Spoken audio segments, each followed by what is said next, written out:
Okay, everybody, on behalf of the Orange County Sheriff's Office and the family of Jeffrey Guzman Perez, thank you so much for coming today.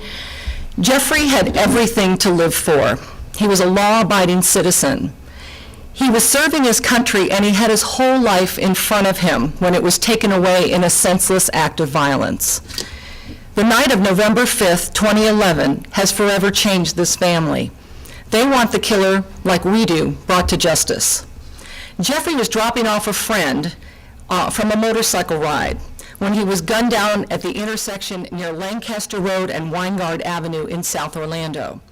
For details of that terrible night, I'm going to turn it over to Corporal Dave Nutting from our homicide unit. After Corporal Nutting speaks, Jeffrey's family will talk to you about what a fine young man he was and how deeply he is missed. Corporal. Hello, my name is Corporal Dave Nutting with the Orange County Sheriff's Homicide Squad. We are investigating the murder of Jeffrey Guzman, November 5th, 2011. This case has been very frustrating in terms of the potential for leads, and we strongly believe that there are some people out there with the three suspects that were involved, that there are people who have information relating to this case. We strongly encourage people to call the Sheriff's Office with information.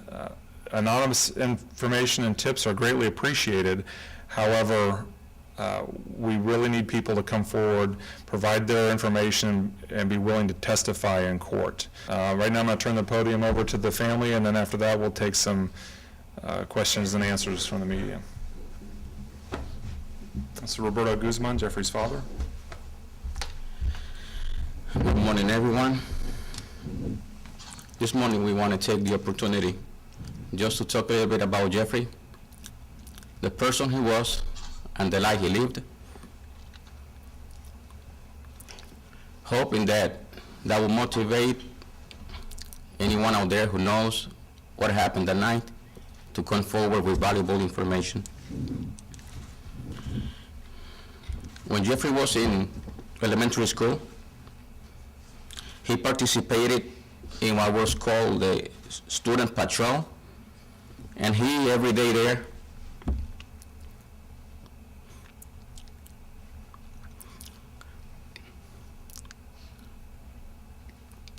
open and close the doors of parents dropping students and greet them in the morning. He was very artistic. He wrote poems, lyrics, cardboards, spray painted t-shirts, and many other things. He was loved by everyone everywhere he went because who he was. Church members, neighbors, school, and work. Short example. One day I saw him wearing a nice leather jacket, and when I asked him, when did you buy the jacket? He said, Papi, one day I was working and saw this lady. She looked like she was going to faint, and no one would help her. I went to her and grabbed her. Not before she threw up all over my jacket. When the manager heard about what he did, he told him, look around the store and pick any jacket you want. It's yours. Every moment is moving. Every situation is lacking. We will spend time all the time. We will spend together all the time. Even up to the night before the event, I was with him, 3 o'clock in the morning watching movies.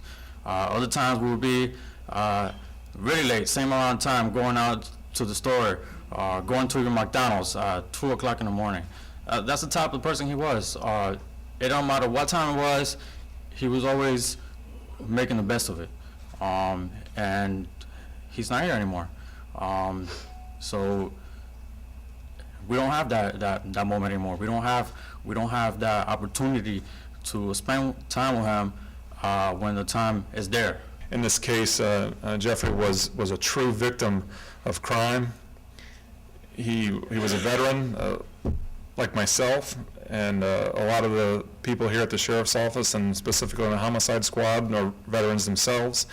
So we take this case very, to a certain extent personally.